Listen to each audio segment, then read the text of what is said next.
The rain didn't just fall, it clawed at the thin metal skin of the trailer. Elara hadn't seen a storm like this since the night Liam died, and the terror was so familiar it felt like a homecoming.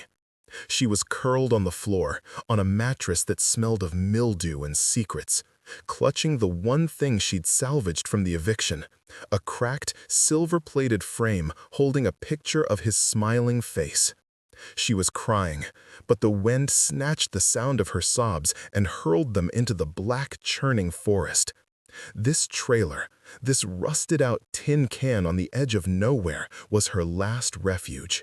It was a monument to how far she had fallen, from a warm bed and a shared life to a widow's hovel hiding from the world. A deafening crack of thunder shook the ground, followed by the sickening thud of a branch striking the trailer. But it wasn't the roof. The impact was inside, from the back wall, and it was followed by the sharp, splintering sound of old wood giving way. Wait. Before the next revelation unfolds, if this mystery has already captivated you, let us know where you're following this story from. To ensure you don't miss unexpected claims, broken bonds, or awakenings under the moon, subscribe and stay close. Now, back to the scene. Elara's breath hitched. She scrambled to her feet, grabbing the heavy iron fireplace poker she'd found near the door. The single bare bulb in the kitchenette flickered, casting wild, dancing shadows. The back wall of the trailer, the one behind the cheap particle board dinette booth, was wrong. It was open. Where the branch had struck from the outside, it had forced inward a section of the wall that Elara had assumed was just that, a wall. It wasn't. It was a door, disguised with faux wood paneling, now hanging crookedly on one hinge. A cold, unnatural draft poured from the blackness within, carrying a scent she couldn't place, like ozone, cold stone, and something wild, like fur. Her heart hammered against her ribs, a frantic bird in a cage. Run! The sensible part of her brain screamed. Run back into the storm. Run anywhere but here. But where would she go? Back to the bank that had taken her house? Back to the pitying looks of friends who had slowly vanished after the funeral? She had $20, half a loaf of bread, and this metal coffin. There was nowhere left to run. Gripping the poker so tightly her knuckles turned white, Elara edged forward. "Who's there?" Her voice was a pathetic, trembling whisper, instantly swallowed by the storm. She pushed the broken panel aside. It wasn't a closet. It was a small, hidden compartment, barely 6 feet long, and it was lined with something dark and smooth that seemed to absorb the light. At first, she thought it was just storage. Then her eyes adjusted. It wasn't empty. A man was lying on a low cot, perfectly still. Elara froze, the poker held high. Her mind raced. A squatter? A body? Had the realtor who'd forgotten to take the listing down known this was here? He was large, filling the tiny space, with broad shoulders and dark, unkempt hair that fell over his brow. He wore simple, almost archaic-looking clothes, a worn linen shirt and dark trousers. He was devastatingly handsome, in a severe, sharp-edged way, with a strong jaw covered in dark stubble and a scar that ran from his left temple down to his cheekbone, a jagged line like a lightning strike. He was pale, unnaturally pale, and so very, very still. "Hello?" She tried again, prodding his boot with the tip of the poker. No response. Panic gave way to a chilling, morbid curiosity. She reached out a trembling hand, her fingers hovering over his throat, searching for the pulse she knew wouldn't be there. Her fingertips brushed his skin. It was cold. Not just cold, but frigid. Colder than the night air, colder than the rain. It was the cold of a deep freeze, a profound, unnatural chill that seemed to suck the warmth from her own skin. She gasped and pulled her hand back, but not before she felt it, a faint, impossibly slow thump. A heartbeat, once, then a long, agonizing pause, then thump again. He was alive. She stared, mesmerized by the sheer impossibility of it. He was alive, but he was wrong. He looked preserved. The air in the compartment was frigid, and she realized the dark lining on the walls wasn't wood. It was some kind of dark, polished stone that was cold to the touch. It was a tomb. "Oh, God," she whispered. "What are you?" She should leave. She should bolt the panel, climb into her dying car, and drive until she ran out of gas. But she couldn't. She was a widow. She had watched her husband, her vibrant, laughing Liam, waste away as sickness stole his breath. She knew what dying looked like. This was different. This was waiting. He looked like he was in pain, even in his sleep. His brow was furrowed, his hands clenched into fists at his sides. Driven by an impulse she couldn't name, the same one that had held Liam's hand until it grew cold, she reached out again. She brushed the damp hair from his forehead. "It's okay," she whispered, the words a reflexive comfort, the same ones she'd whispered to Liam. "You're not alone." The second her skin touched his, everything changed. It wasn't a spark, it was a detonation. A wave of heat, of power, blasted from him, throwing Ilara backward onto the floor. The single bulb in the trailer exploded, plunging the room into darkness, lit only by the strobing flashes of lightning outside. The man on the cot arched his back, a guttural, inhuman sound tearing from his throat. Not a scream, but a roar of agonizing release. The cold was gone, replaced by a suffocating furnace-like heat. Ilara scrambled backward, crab-walking until her back hit the flimsy kitchen cabinets. She watched, paralyzed by terror, as the man sat up. His head turned, scanning the darkness of the trailer. The shadows clung to him, but she could see the silhouette of his powerful frame. He was breathing, not in slow thumps, but in ragged, desperate gasps, like a man who had been drowning. A flash of lightning illuminated the scene, freezing it in her memory. He was on his feet, unsteady, one hand braced against the wall of his prison, and his eyes were open. They were golden, not hazel, not brown. They were the burning, brilliant, terrifying gold of a predator, and they were locked directly on her. "Who are you?" he rasped, his voice a gravelly echo of thunder. "What have you done to me?" Kalen, the name surfaced in his mind like a stone from a deep, murky pond. Felt agonizingly weak. The world was tilting, a riot of sound and smell that was overwhelming his senses. The storm, the rain, the scent of pine, mildew, and her. She smelled of old tears, hand soap, and a profound, aching grief that was so potent it was almost a physical taste in the air. He was free.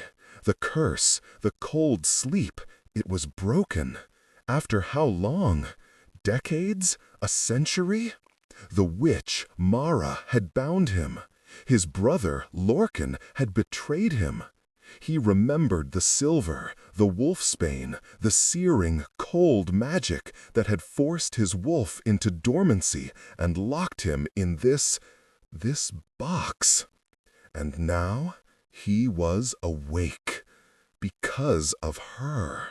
This small, trembling human woman huddled by the cabinets, looking at him with eyes as wide and terrified as a rabbit's. I don't know," Ilara stammered, the poker held up between them. It was a pathetic defense. "Put that down," he growled. The sound vibrated in his chest, unfamiliar. He was weak, his limbs heavy, his muscles atrophied, but the alpha command in his voice was still there.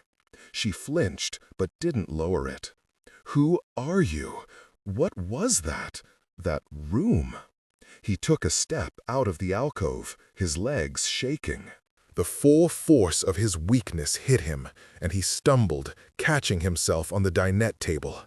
It creaked under his weight. He was a king in a cage, and now the cage was open, but he was a cripple.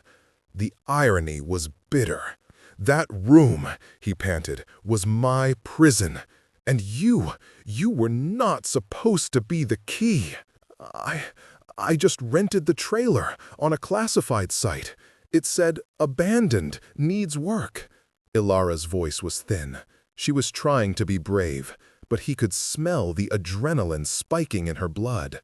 He gave a harsh, dry laugh. "Abandoned. Yes, that's what Lorcan would have wanted. A forgotten grave." He needed blood, meat, water, anything. His body was a husk. "Water," he commanded.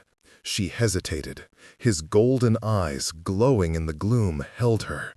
They weren't just a strange color. They were luminous. The pupils' vertical slits, like a cat's, or a— "What are you?" she whispered. "I am the man you just woke from the dead," he snarled. "And if you want to survive the next 5 minutes, I suggest you get me some water." His words were cruel, born of desperation and the agonizing pain of his returning senses. He could feel the blood moving sluggishly in his veins, could feel the magical residue of the curse, a cold, sticky substance that clung to his bones. Ilara's fear was warring with something else. Compassion. He saw it in the set of her jaw. She was a widow, she'd said. She knew loss. She knew pain. And he was a creature defined by it. She moved, slowly, never taking her eyes off him. She retrieved a plastic jug of water from the counter and a chipped mug.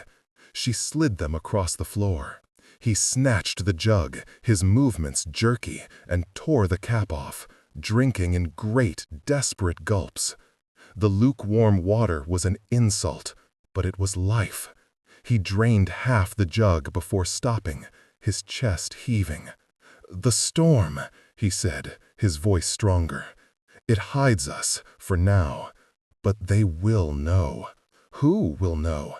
"My pack. My brother." He spat the word. "They will know the curse is broken. They will feel it. They've been guarding this place, waiting for me to rot." "Guarding it?" Ilara's mind was spinning. "There's no one out there. I've been here for 3 days. It's empty." "You see only what they want you to see, human," Kalen said, pushing himself upright. He was taller than he'd first appeared, filling the cramped trailer with a presence that was suffocating. "They are wolves, and they are men, and they are my sworn enemies." As if summoned by his words, a new sound cut through the storm. Not thunder, not the wind. A howl. It was long, mournful, and terrifyingly close. It wasn't the sound of a normal wolf. It was deeper, a resonant, chest-rumbling call that Ilara felt in her bones. Kalen's head snapped toward the window. His lips pulled back from his teeth, and Ilara saw that his canines were longer, sharper. "They're here," he breathed. "He knows." "Who?" Ilara was backing away, her hand on the trailer door's flimsy lock.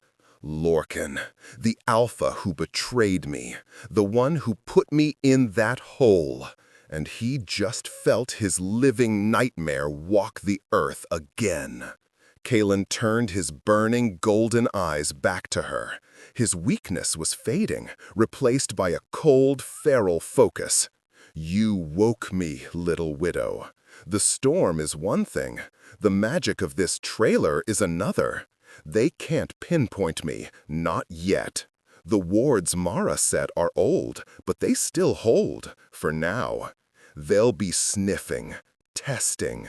Wards? Magic?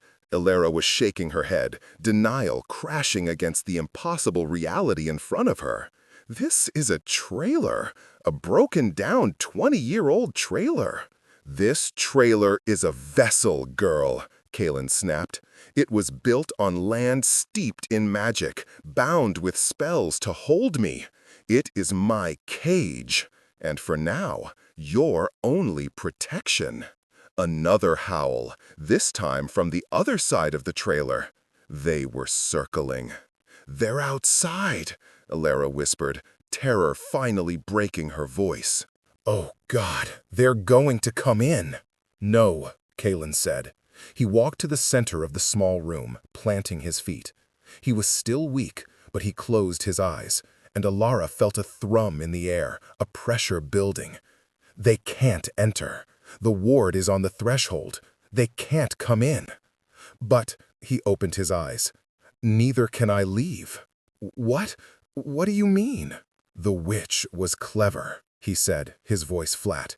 She bound me to this spot, this trailer. I am free from the sleep, but I am not free from the prison. If I step beyond that door, the curse, it will reclaim me. It will tear me apart. Elara looked at the door, then at the massive, terrifying man trapped with her. He was a prisoner, and she was his cellmate. A heavy thud hit the side of the trailer, metal screaming as something massive and powerful raked against it. Elara screamed, dropping the poker. They are testing, Kalen growled. They smell you. A human. They think I am weak, that they can draw me out, or wait for you to run. I'm not running, Elara said, though her entire body was screaming at her to do just that. Kalen looked at her, a long, assessing stare. The predator was calculating. Why did you stay? When you found me, why didn't you run? I don't know, she whispered, honest. You were cold. You looked lost. Lost, he repeated. The words seemed to strike him. Yes, I was. He moved toward the kitchenette, bracing himself on the counter. He was still unsteady. The curse had taken more than time. It had taken his strength. I need food, not water. Meat. Elara pointed to the small, dead refrigerator. I have half a sandwich, turkey. His disgust was palpable, but his hunger was stronger. Give it to me. She handed him the plastic-wrapped sandwich. He unwrapped it and ate it in 2 bites, like a starving animal. It wasn't enough, not nearly, but it was something. You need to be quiet, he ordered. Go to the back. Stay away from the windows. What are you going to do? I'm going to remind them why they locked me up in the first place. Kalen stood in the center of the trailer. He took a deep breath, and he roared. It was not the sound he'd made when he woke. This was a sound of pure, undiluted power. It was the roar of an alpha, a sound of command and territory and rage.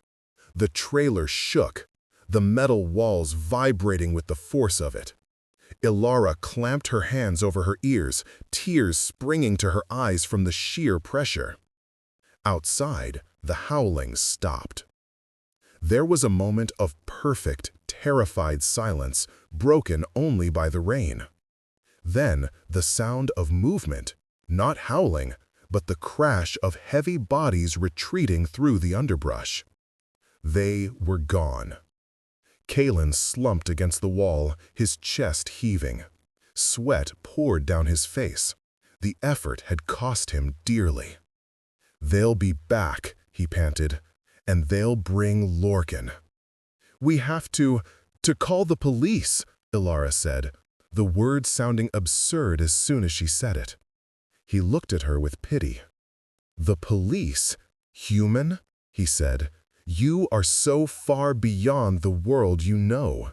There is no law out here but his and me." He slid down the wall, sitting heavily on the floor, his long legs taking up the entire space. He looked exhausted, a king dethroned, trapped in a 10 by 10 box. Ilara, her fear slowly ebbing, was replaced by a strange, dreadful understanding. She was trapped. Trapped by the storm, trapped by the wolves, and trapped with this man. She sat back down on her mildewed mattress, her photo of Liam still clutched in her hand. She was a widow, alone in the woods, trapped with a monster. But the monster, she was beginning to realize, was the only thing standing between her and the other monsters outside. "My name," she said, her voice quiet but firm, "is Ilara. I'm not just human." He looked up, his golden eyes meeting hers in the dark.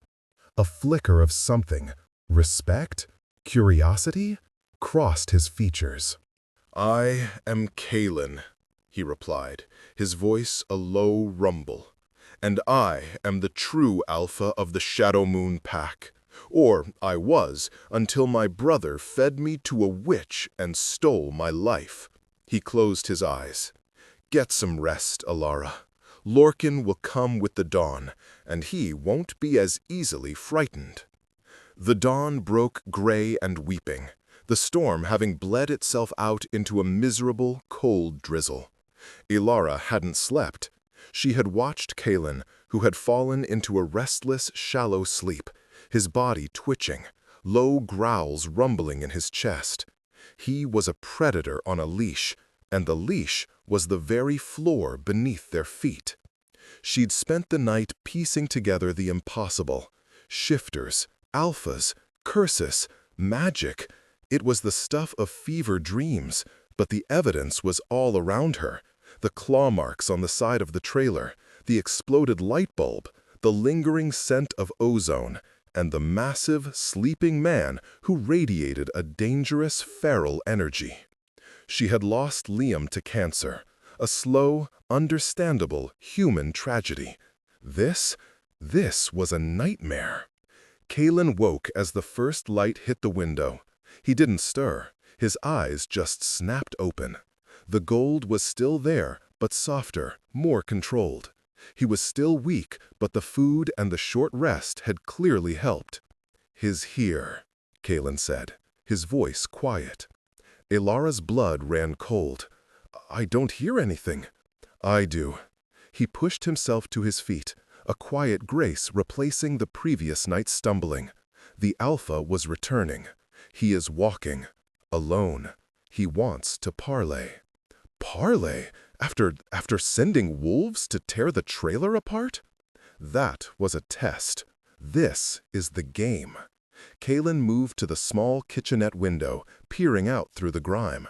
He wants to see me. And he wants to see you. A voice called from the woods. It was smooth, civilized, with a faint, melodic lilt. "Brother, I know you are in there. The wards are agitated.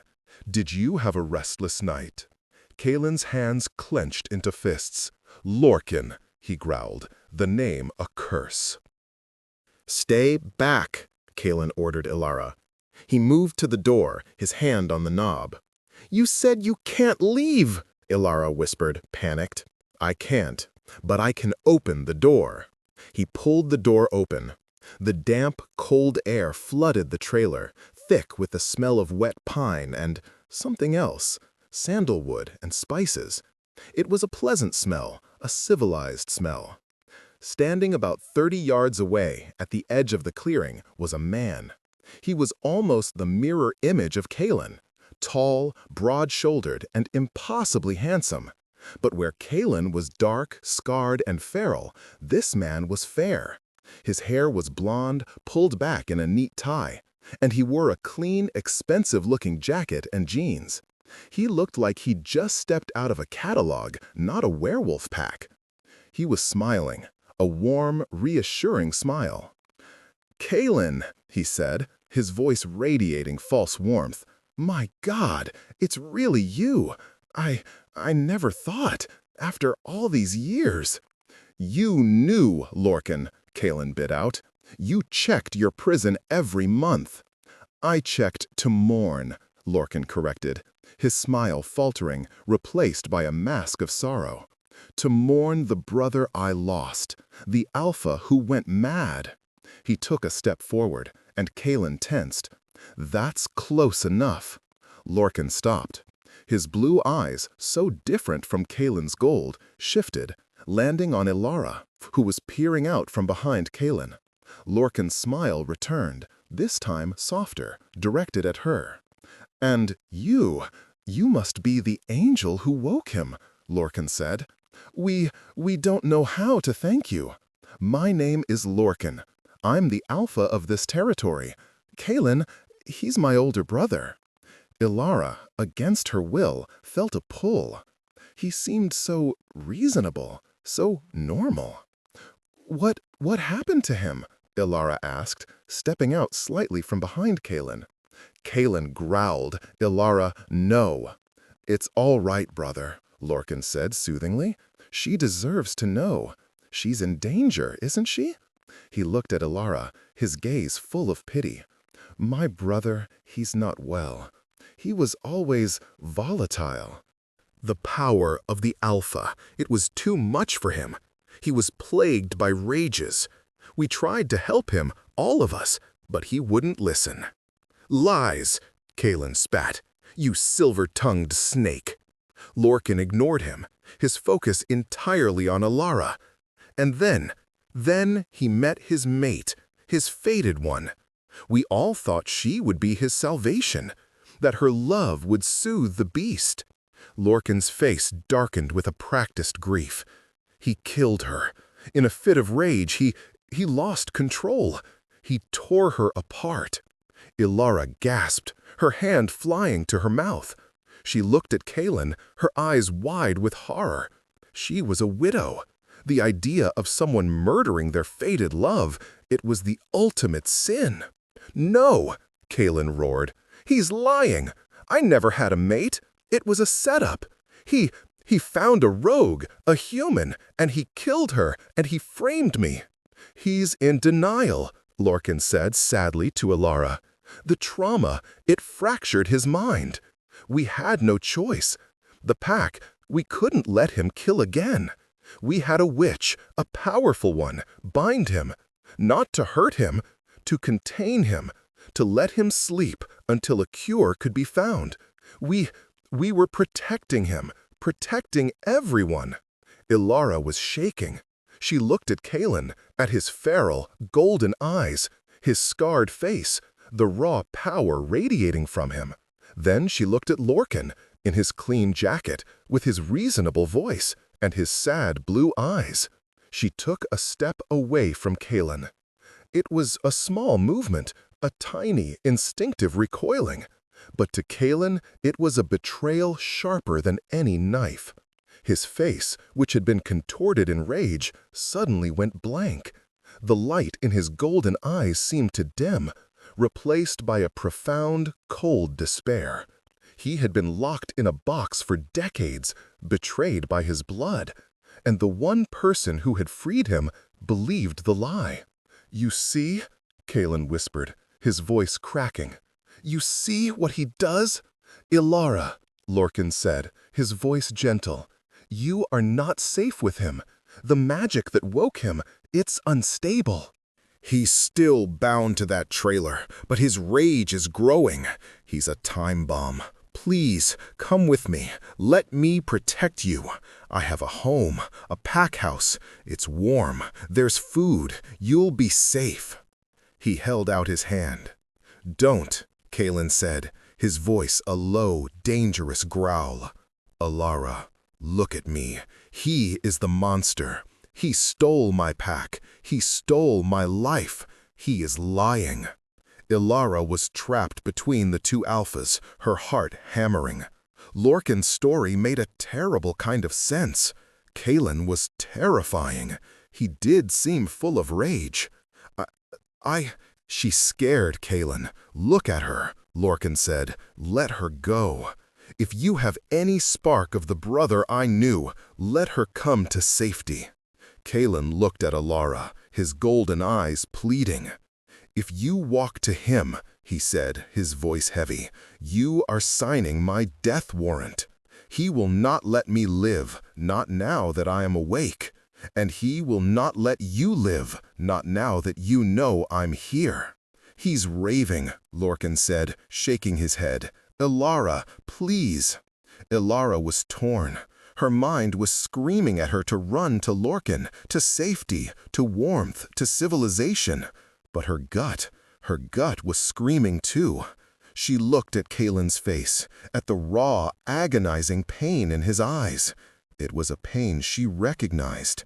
It was the pain of absolute, profound loss. It was the same pain she saw in the mirror every morning. And Lorcan, she realized, his eyes were clear. Too clear. There was no pain there. Only calculation. What was her name? Ilara asked, her voice shaking. Lorcan blinked, thrown. What? His mate, the one he killed. What was her name? Lorcan's smile faltered. He glanced at Kalen, then back at her. Her name was Seraphina. She was beautiful. Kalen let out a short, harsh laugh.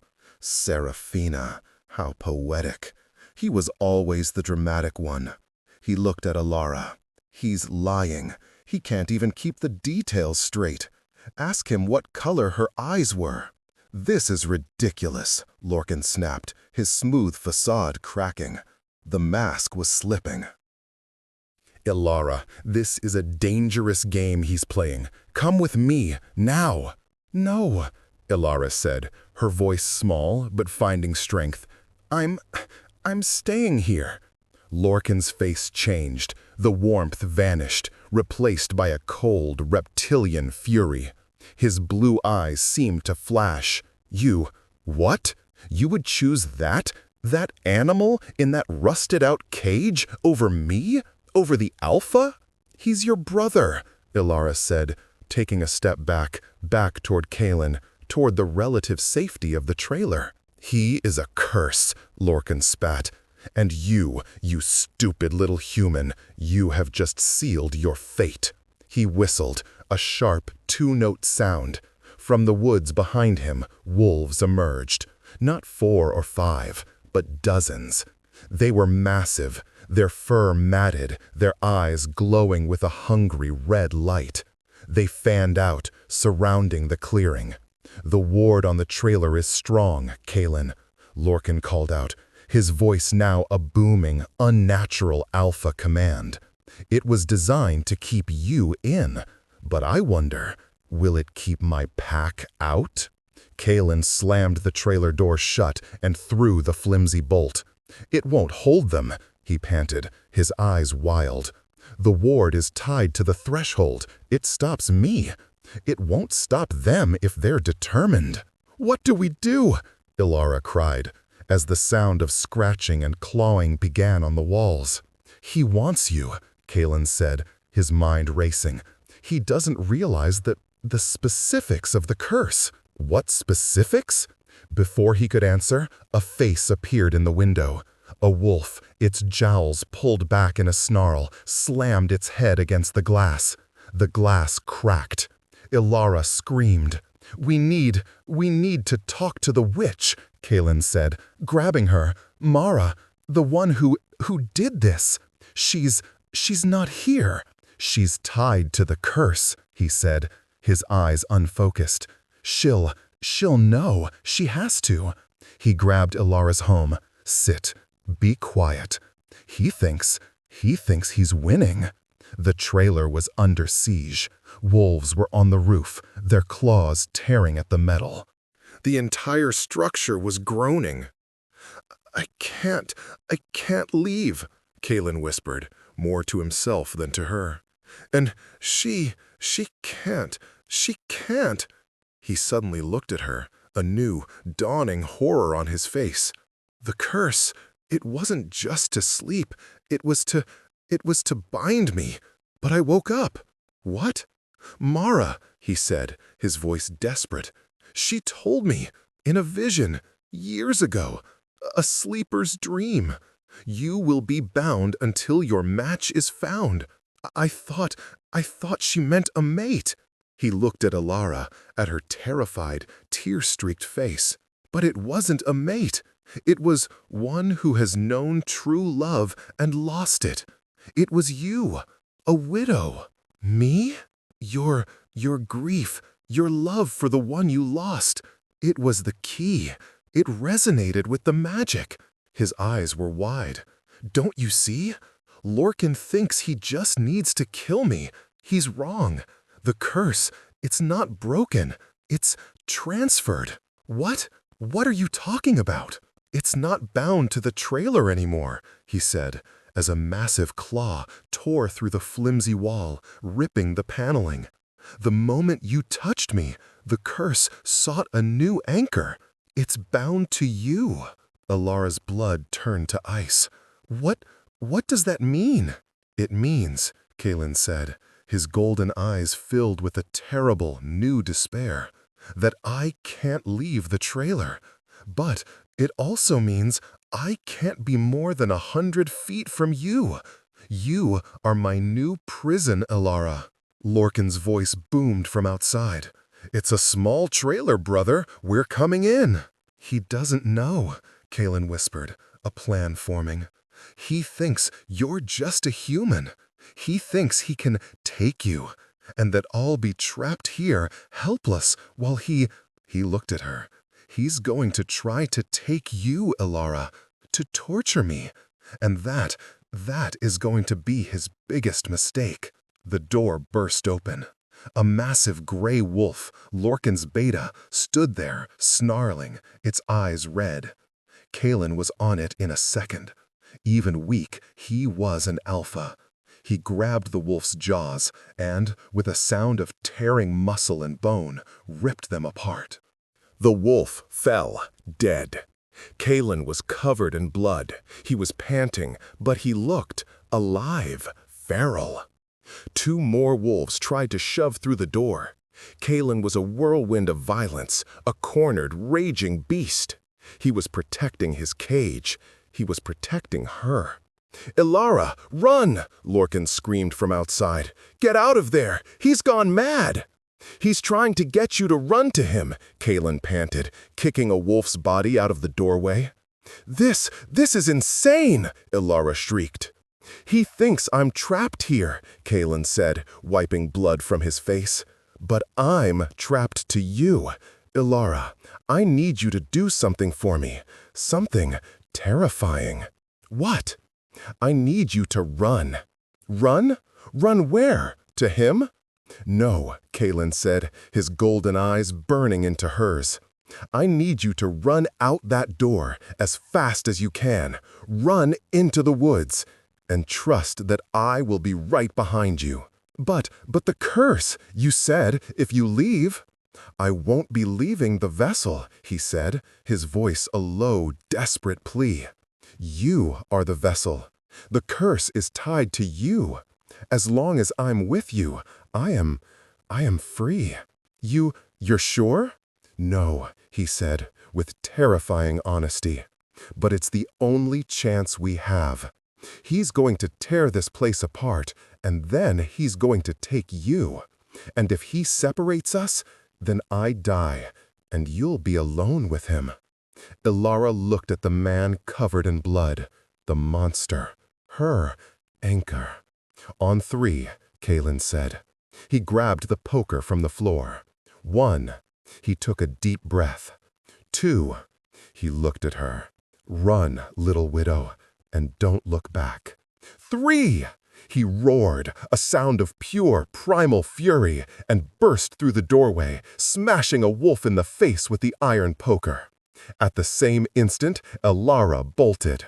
She didn't run toward Lorcan. She ran sideways, toward the thickest part of the forest, plunging into the trees. She heard Lorcan shout in surprise and rage. Kalen was right behind her. He had taken 2 steps out of the trailer. 3, 4. He was running. He was free. He wasn't disintegrating. He wasn't dying. He let out a roar, not of rage this time, but of pure, unadulterated joy. He was free. "No!" Lorcan screamed, realizing his mistake. "The curse! It's broken! Kill him! Kill them both!" The pack was on them. Ilara was fast, but she was human. The forest floor was a mess of roots and mud. A wolf lunged, snapping at her heels. Kalen, no longer weak, no longer bound, was a revelation. He was a true alpha. He grabbed the wolf by the scruff of its neck and threw it against a tree with enough force to break its spine. "Keep running," he bellowed.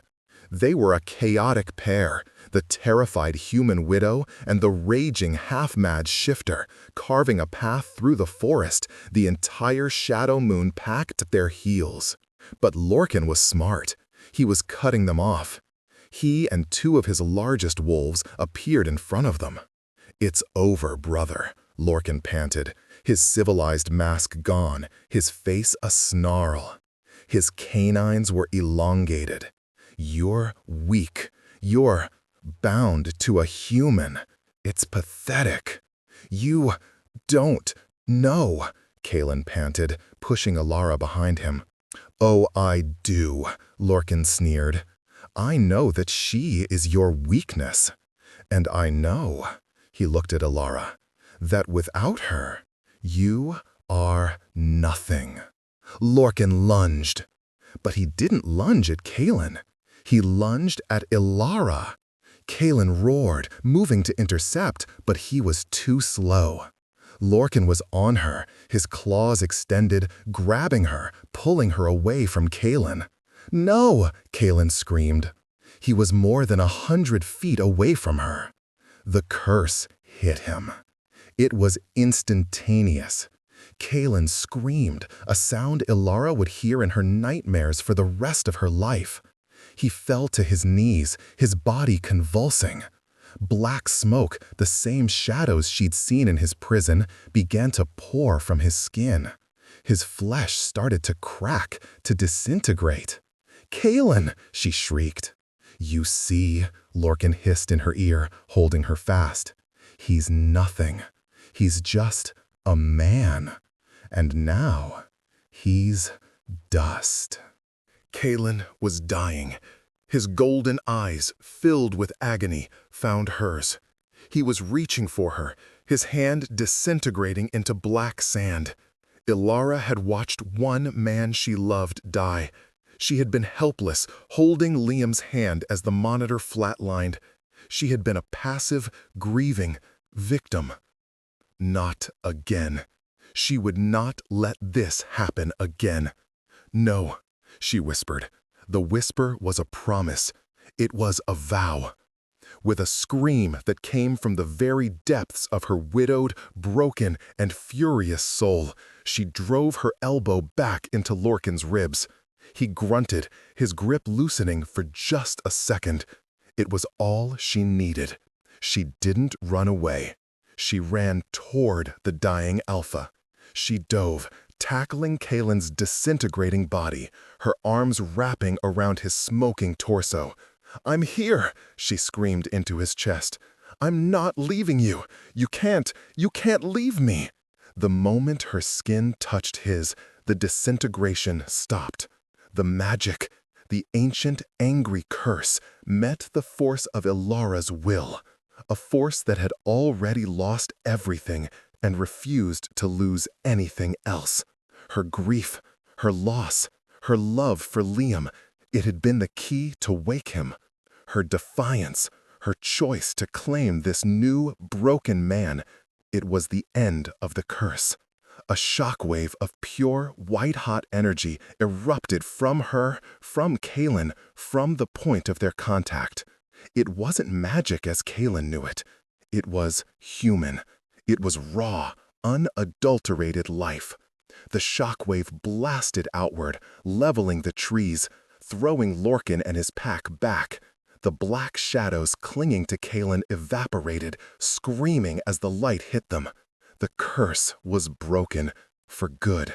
Kalen gasped, his body reforming under her hands. The cracks sealed, the smoke vanished. He was whole, he was solid, he was warm. He looked at her, his golden eyes wide, no longer just predator, but full of awe. He was also, Ilara noted, with a strange, hysterical detachment, completely and utterly naked.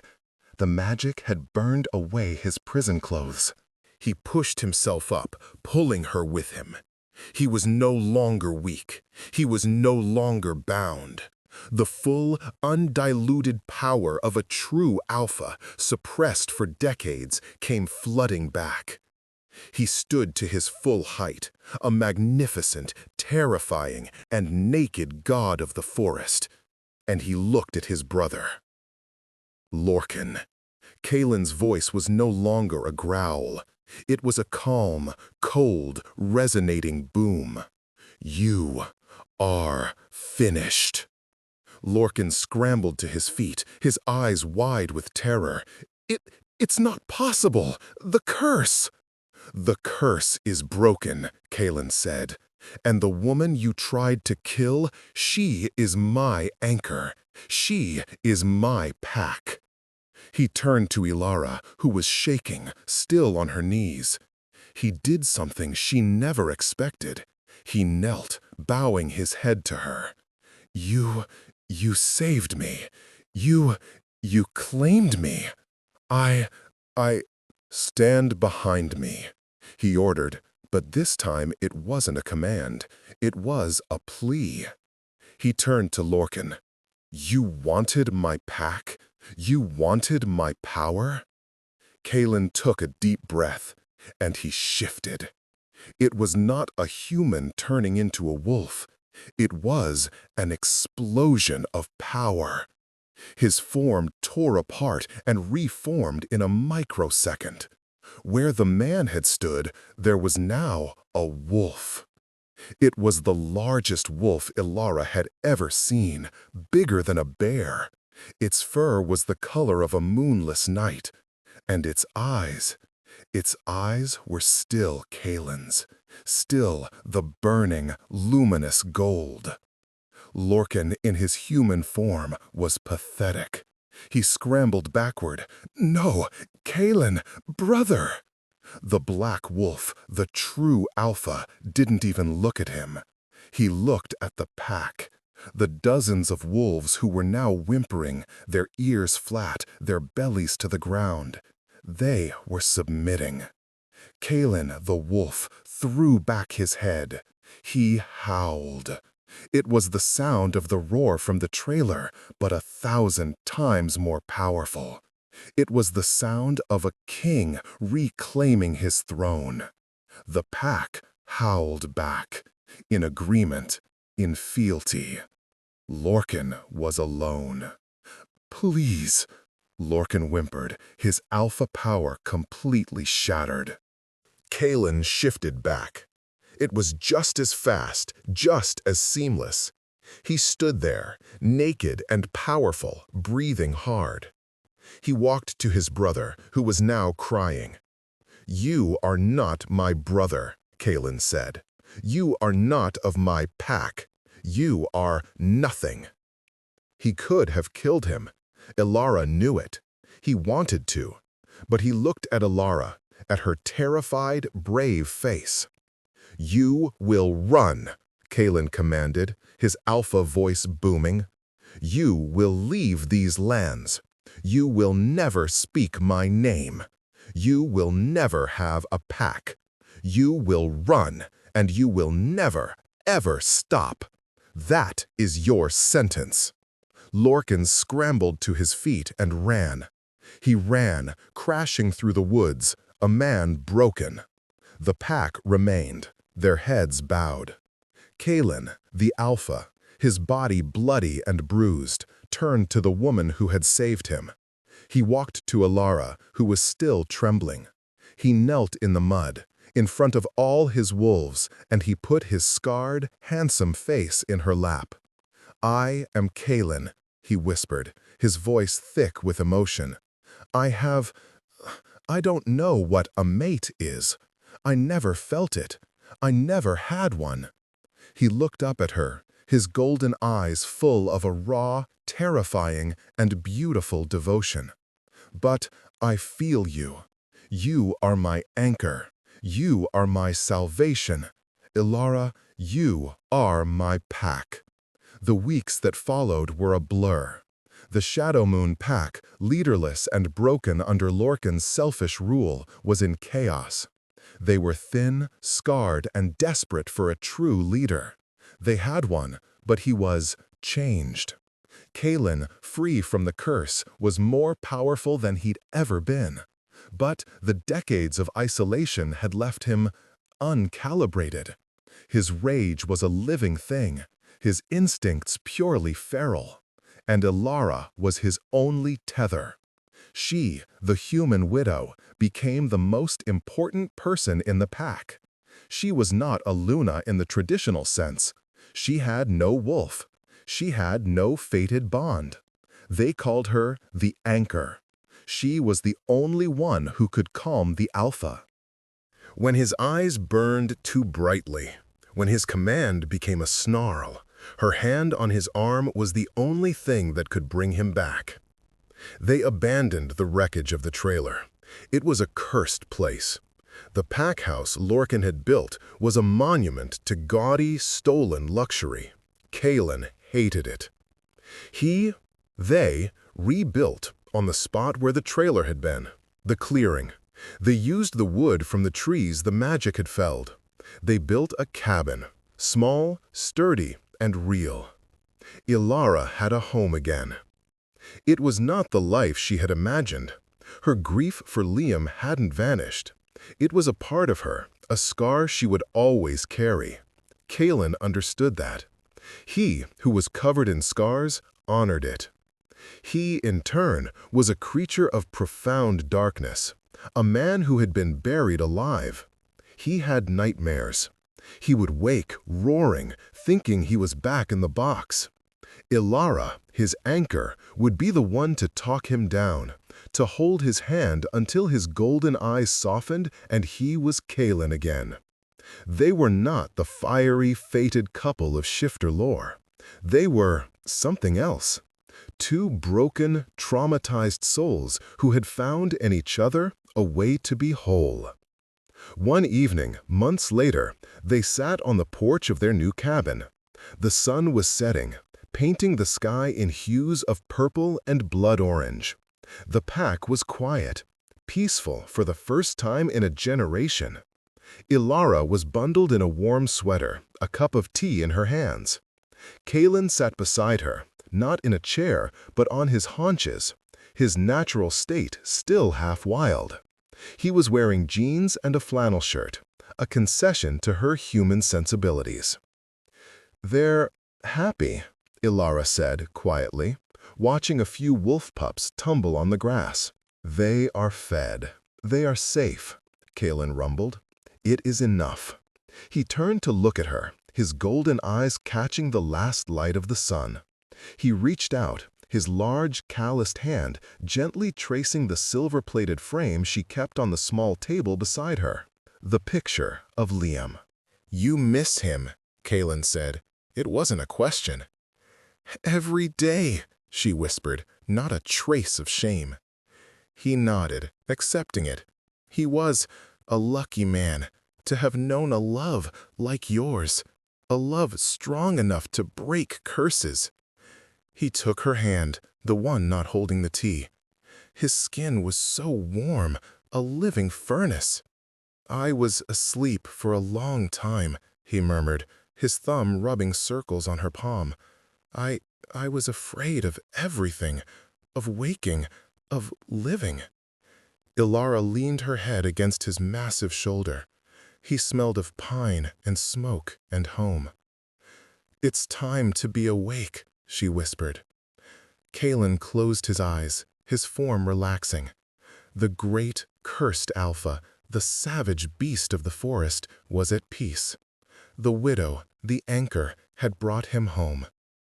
The forest was quiet, and for the first time in a very, very long time, neither of them was alone.